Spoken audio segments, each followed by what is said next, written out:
Assalamualaikum warahmatullahi wabarakatuh. Perkenalkan, nama saya Rika Puri Muji Lestari dari kelas 20 MIPA 2 nomor absen 30. Saya di sini akan mempresentasikan tentang peninggalan bersejarah bercorak Hindu-Buddha di Tulungagung untuk memenuhi tugas dari mata pelajaran sejarah. Kali ini saya akan membahas tentang Candi Penampihan. Candi Penampihan merupakan candi-candi Hindu kuno peninggalan Kerajaan Mataram kuno yang terletak di lereng Gunung Wilis, Dusun Turi, Desa Geger, Kecamatan Sendang, Kabupaten Tulungagung. Candi ini dibangun pada tahun Saka 820 atau 898 Masehi. Arti penampihan itu sendiri konon berasal dari bahasa Jawa. Berdasarkan tafsiran, penampihan berarti antara penolakan dan penerimaan yang bersyarat. Selain disebut sebagai Candi Penampihan, candi ini dikenal dengan nama Candi Asmara Bangun. Dinamakan demikian karena dalam versi cerita rakyat pembangunannya dikaitkan dengan tokoh yang di tengah dilanda asmara. Menurut cerita rakyat setempat menyebutkan bahwa suatu ketika seorang pembesar dari Ponorogo bermaksud melamar seseorang dari kerajaan Kediri, yaitu Dewi Kili Suci. Beserta rombongannya, beliau berangkat lengkap dengan segala perangkat yang diperlukan bagi sebuah pelamaran dan perkawinan. Di tengah perjalanan, kurir diutus terlebih dahulu untuk menyampaikan maksud sang pembesar. Kurir kembali dari keraton Kediri membawa berita penolakan Dewi Kili Suci. Kegundahan yang sang pembesar tadi diikuti dengan niat tidak ingin kembali ke kampung halamannya. Beliau mendirikan sebuah bangunan suci dan menghabiskan sisa hidupnya di sana. Penamaan Candi Penampihan dikatakan dalam cerita rakyat tersebut berasal dari kata tampik atau artinya tolak. Penolakan yang berarti penampikan yang lama-kelamaan menjadi penampihan. Candi Penampihan diketahui berasal dari masa Singosari. Lokasi Candi Penampihan yang berundak teras merupakan bukti tentang berlangsungnya kebudayaan megalitik di Tulungagung. Menurut Haryani Santiko menyatakan bahwa Candi Penampihan didirikan dengan memanfaatkan sisa punden berundak masa prasejarah. Dengan kata lain, bangunan suci itu ditumpangkan di atas punden berundak. Dari kompleks percandingan ini dijumpai dua jenis prasasti yang dipahatkan pada batu andesit dan lempengan tembaga. Prasasti dari batu andesit tersebut dikeluarkan oleh Rakai Watukura pada tahun 820 Saka. Tokoh yang naik tahta kerajaan Mataram kuno. Karena perkawinan ini diyakini memang meluaskan kekuasaannya ke Jawa Timur. Berkenaan dengan keberadaan prasasti tersebut, beberapa pendapat ahli yang menyatakan bahwa prasasti tersebut ada sebuah prasasti tinulat, kopian prasasti yang pembuatannya lebih ditekankan pada unsur legitimasi seorang raja atau penguasa. Mereka yang menerima versi ini berkeyakinan bahwa usia Candi Penampihan tidak setua itu. Dari prasasti lain yang terbuat dari tembaga, diketahui bahwa kompleks kekunaan Penampihan berhubungan dengan tokoh Kertanegara.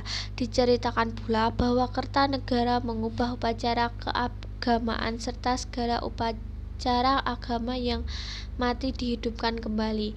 Hal ini dikaitkan dengan ajaran Tantrayana yang dianut oleh Kertanegara. Dalam prasasti Penampihan yang dipahatkan di atas 7 lempengan tembaga dikenal pula sebagai prasasti Sarwadharma. Itu berangkat tahun 1191 dan dikeluarkan tepatnya pada tanggal 31 Oktober 1269. Di dalamnya disebutkan pula pembagian kasta dalam kelompok-kelompok masyarakat. Selanjutnya kita akan membahas tentang fungsi dari Candi Penampihan. Fungsi Candi Penampihan tentu dihubungkan dengan masalah pemujaan. Candi ini bersifat Hindu bila dihubungkan dengan penggambaran kura-kura yang melandasi bangunan utamanya. Seperti diketahui dari mitologi Hindu, kura-kura ada salah satu awatara panjelmaan Wisnu. Begitu pula bila dikaitkan dengan prasasti yang terbuat dari batu andesit yang berukuran besar yang terdapat di percandian ini. Oke, selanjutnya kita akan membahas tentang kondisi Candi Penampihan. Candi dengan corak Hindu ini memiliki 3 teras dengan posisi candi utama terletak di bagian paling atas. Bentuknya seperti timbunan padi sebagai perlambang kemakmuran. Candi lain berbentuk seperti kura-kura yang dikelilingi arca naga. Menurut Winarti, bentuk kura-kura adalah perlambangan wujud Dewa Wisnu sebagai perwujudan Tuhan Yang Maha Kuasa. Namun sayangnya, kini kondisi Candi Penampihan tampak tidak terawat. Awalnya di atas candi ada arca Bima, namun kini sudah hilang. Dulunya juga ada arca Dwarapala, namun arca tersebut juga hilang pada tahun 2000-an. Di sebelah utara, dulu ada relief hewan-hewan yang hidup di daerah ini, seperti kera, burung, ular, ayam hutan, babi hutan, hingga macan. Ada juga relief yang bercerita tentang 3 ekor gajah untuk membajak. Namun, sekarang relief tersebut sudah dipindahkan di Museum Trowulan Mojokerto untuk keamanan. Mayoritas beberapa situs di sini sudah hilang dan yang lainnya dipindahkan ke Museum Mojokerto agar aman. Selanjutnya, kita akan membahas tentang Candi Penampihan sebagai barometer air Pulau Jawa. Satu hal sangat unik dan tidak dimiliki candi manapun, di Candi Penampihan terdapat 2 kolam kecil yang bernama Samudra Mantara atau pemutaran air samudra, di mana menurut pengamatan empiris selama berpuluh-puluh tahun oleh Winarti, kolam-kolam tersebut merupakan indikator barometer keadaan air di Pulau Jawa. Dikatakan kolam yang sebelah utara merupakan indikator keadaan air di Pulau Jawa bagian utara, dan kolam sebelah selatan merupakan indikator keadaan air di Pulau Jawa bagian selatan. Apabila sumber air di kedua kolam tersebut kering, berarti keadaan air di bawah menderita kekeringan. Sebaliknya, jika kedua atau salah satu kolam tersebut penuh air, berarti keadaan air di bawah sedang banjir, jelas Winarti.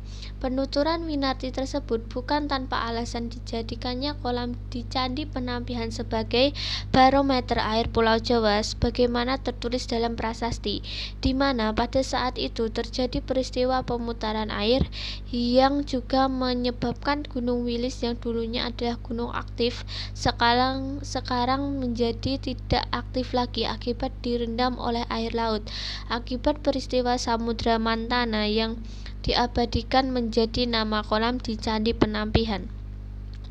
Oke, sekian yang dapat saya sampaikan pada presentasi kali ini. Apabila ada kurang lebihnya bisa Anda koreksi. Sekian, terima kasih dari saya. Wassalamualaikum warahmatullahi wabarakatuh.